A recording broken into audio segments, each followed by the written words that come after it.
Conte de fées en français. Le valeureux petit tailleur. Il était une fois, dans une petite ville, un tailleur nommé Riol. Riol passa ses jours à fabriquer les plus belles robes et vêtements pour tous les habitants de la ville. Un jour, alors que Riol était assis et cousait dans la pièce, des mouches vinrent grouiller autour de lui. Tout d'abord, il essaya de les éloigner. « Ah, ces mouches sont si ennuyeuses. Allez-vous-en, partez. Allez, où?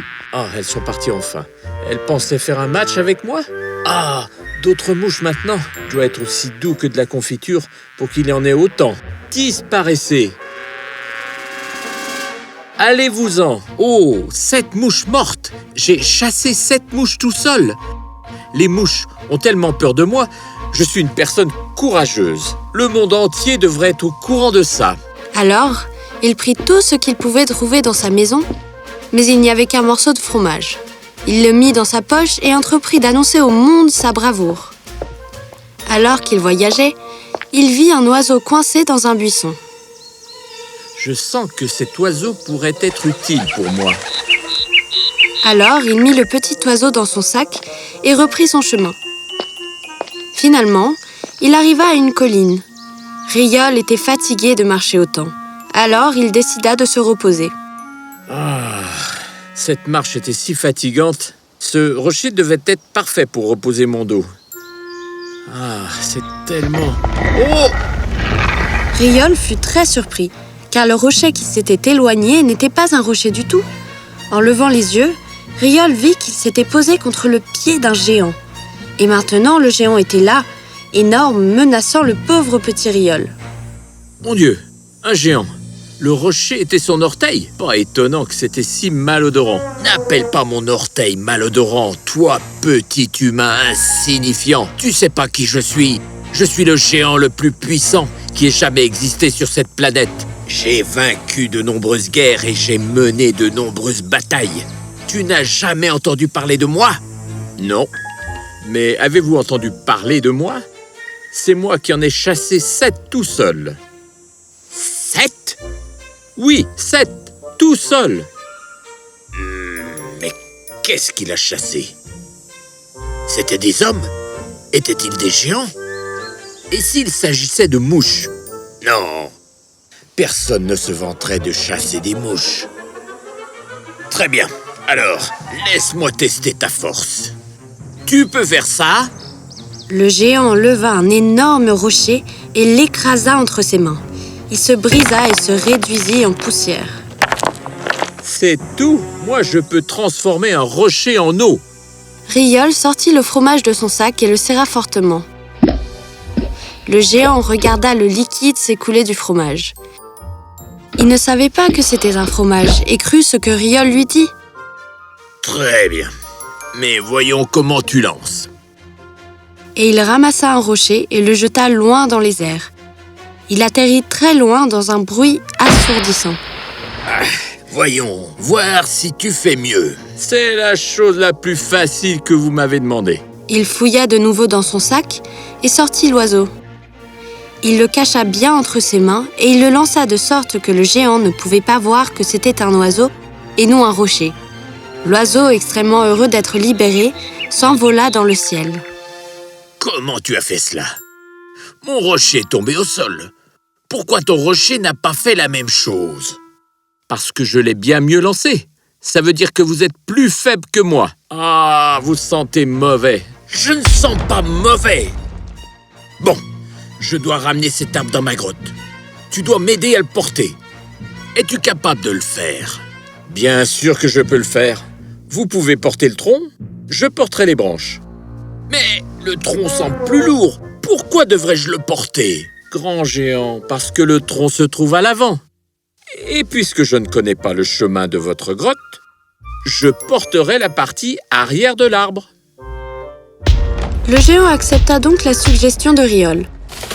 Car bien que le géant était fort et puissant avec une voix comme le tonnerre, son esprit n'était pas si fort. Et comme il portait le tronc lourd, il ne pouvait pas regarder derrière. S'il avait fait ça, il aurait vu Riol assis joyeusement et paresseusement sur les branches.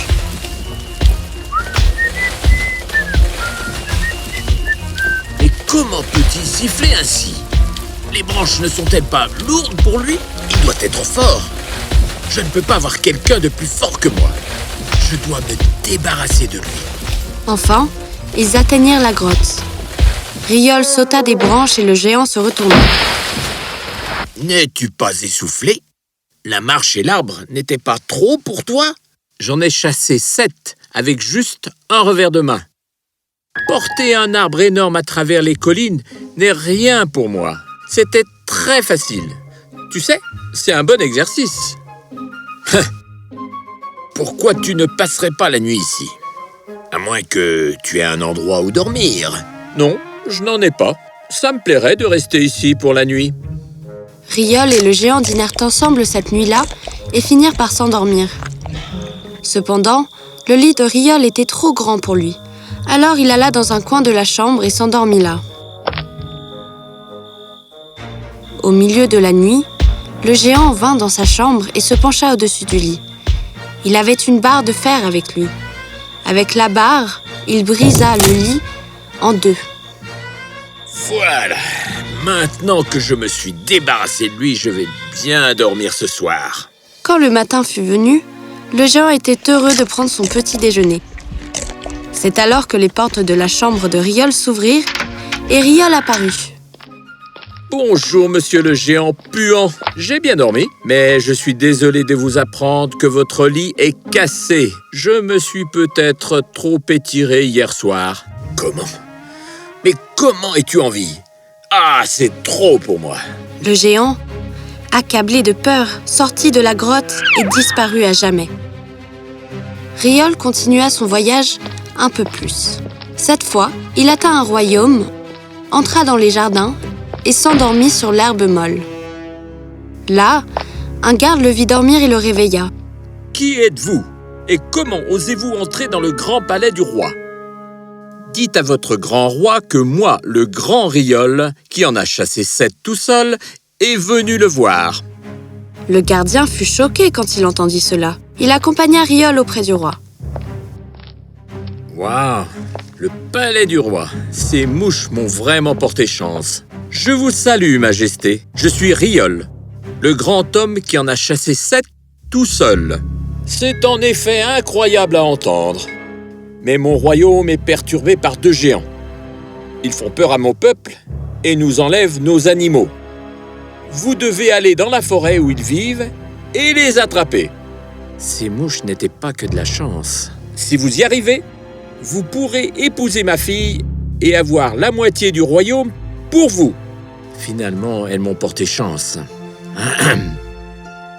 Comme vous le souhaitez, Majesté, j'irai dans cette forêt et je reviendrai seulement avec de bonnes nouvelles.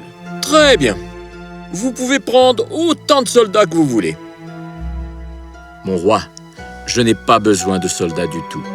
Je vais y aller tout seul et vaincre ces 2 géants facilement. Alors, il alla dans la forêt profonde. Et quand il y arriva, il vit les 2 géants dormir profondément. Il escalada un pommier juste au-dessus des 2 géants endormis et cueillit 2 pommes. Maintenant, amusons-nous. Il jeta une pomme sur l'un des géants. Elle frappa le géant à la tête et le réveilla. Hé! Tu viens pas de me frapper à l'instant? Quoi? De quoi tu parles? Tu veux pas que je dors? Pourquoi je t'aurais frappé? Allez, rendors-toi! Peut-être que je rêvais. Et il se remit à ronfler. Riol jeta une autre pomme, mais cette fois sur le 2e géant. Il se réveilla de colère par la douleur. Oh! Tu m'as frappé? Non, pas du tout. Tu ne m'as pas vu dormir? Mais je suis sûr que tu m'as frappé. Tu m'as réveillé une fois. Et maintenant, tu me trompes encore. Au même instant, Riol jeta une pomme de l'autre côté. Cela attira l'attention des 2 géants qui entendirent le bruit de la pomme frapper l'écorce d'un arbre. Je pense que quelqu'un est là-bas. Il essaye de nous déranger. Eh bien, c'est pas très malin. Alors, allons le chercher. Alors qu'ils passaient sous l'arbre, une grande cage tomba sur eux et les piégea. Les deux géants firent de leur mieux pour sortir de la cage. Mais bientôt, ils s'évanouirent de fatigue. Riol sourit. Je vous ai eu. Votre Altesse, j'ai attrapé les géants. Aurais-je la princesse et le royaume? Si facilement. Oh, non, pas encore. J'ai une tâche de plus pour toi. Aux confins du royaume, dans les bois, vit une licorne. Apporte-la-moi. Ce n'est qu'à ce moment-là que tu épouseras ma fille et que tu auras la moitié du royaume. Je ferai avec plaisir ce que vous me demandez. Alors, il s'en alla dans les bois pour capturer la licorne. Quand il la vit, c'était en effet une très belle créature. Quand elle vit Riol, elle lui parla avec colère. « Qui êtes-vous? Pourquoi êtes-vous entré dans ma forêt? » J'ai été envoyé par le roi pour vous ramener avec moi. Le roi? Le roi a déjà eu sa chance pour m'emmener. Je lui ai demandé de m'accorder un seul de mes souhaits, mais il n'a pas pu le faire. Et quel était ce souhait? Laissez-moi essayer de vous l'obtenir. Je souhaite voir un arc-en-ciel. Je n'en ai jamais vu de ma vie, et tous mes amis l'ont fait. Si vous pouviez le faire, j'irai avec vous au royaume. Riol leva les yeux. C'était très nuageux et il allait bientôt pleuvoir. Il réfléchit un instant et une idée lui vint. C'est tout? C'est une tâche facile. Je peux vous montrer l'arc-en-ciel dans quelques instants. À ce moment-là, il commença à pleuvoir très fort. Riol et la licorne coururent sous les arbres pour se mettre à l'abri. « Vous m'avez menti! Je voulais voir un arc-en-ciel lumineux. Et vous avez fait venir la pluie. » Je suis un magicien et je puise mon pouvoir de la pluie. Une fois que j'aurai absorbé toute la puissance, je vous montrerai l'arc-en-ciel. La pluie s'arrêta vite et les nuages se dissipèrent en révélant un arc-en-ciel. Maintenant, regardez-moi ça. Levez les yeux au ciel. Oh, c'est beau! Les couleurs remplissent mon cœur de bonheur. Oh, merci, grand magicien. Comme je l'ai promis, je viendrai avec vous chez le roi. Alors, Riol et la licorne retournèrent au royaume ensemble. Bon roi, je t'ai ramené la licorne. Maintenant, vous devez tenir votre promesse. Très bien. Tu auras la moitié de mon royaume et tu épouseras ma fille demain. Ainsi, le lendemain, une grande cérémonie de mariage eut lieu et le royaume s'en réjouit. Cette nuit-là, alors qu'ils étaient au lit, la princesse entendit Riol parler dans son sommeil. Mon garçon, taille ce manteau et coule bien. Manteau? Coudre? Mon mari n'a rien de spécial ni de noble. C'est juste un tailleur. En colère, la princesse alla voir son père et lui dit ce qu'elle avait entendu. Mais je ne peux pas lui dire de partir. Ce ne serait pas juste. Mais ne vous inquiétez pas, ma chère. Je vais le faire enlever par mes gardes ce soir. Pendant que le roi parlait, un ministre qui aimait beaucoup Riol entendit ce que le roi avait dit. Il alla voir Riol et lui répéta tout ce que le roi avait dit. Riol, ce soir vous êtes en grand danger. Le roi essaye de se débarrasser de vous. Vous devez faire attention. Tiens donc, le roi est vraiment un ingrat alors. Merci, sire. Je vais voir ce que je peux faire. Cette nuit-là, devant la chambre de Riol, les gardes du roi vinrent pour l'emmener. Ils s'assurèrent que Riol dormait. Mais Riol était très éveillé et en alerte. Quand il entendit le bruit des gardes arriver, il parla tout haut. « Je suis le grand et puissant Riol. Je suis l'homme qui en a chassé 7 tout seul, qui a transformé la roche la plus dure en eau et piégé 2 des géants les plus dangereux. Oh, on dirait qu'il parle dans son sommeil. J'ai entendu des gens marmonner bruyamment, mais je ne savais pas qu'ils pouvaient parler aussi fort. Pourquoi dois-je avoir peur des gens qui se tiennent devant ma porte en attendant de bondir sur moi? Ont-ils besoin de plus de preuves de la force que je possède? Il sait que nous sommes là. Courez! Je ne veux pas que cette colère s'abatte sur nous. Courez! Et ils s'enfuirent dans leur quartier. Riol s'endormit profondément une fois qu'il était sûr que personne n'était plus là.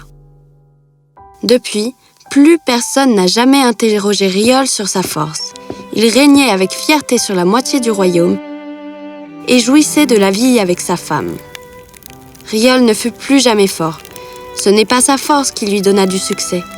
C'était la façon dont il utilisa son esprit et son cerveau pour être le souverain d'un demi-royaume. Une mouche dans ma confiture, comme c'est dégoûtant! Permettez-moi, ma chère, de vous dire qu'elles m'apportèrent beaucoup de chance. Et c'est peut-être aussi un peu la chance qui changea un peu le cours de son chemin.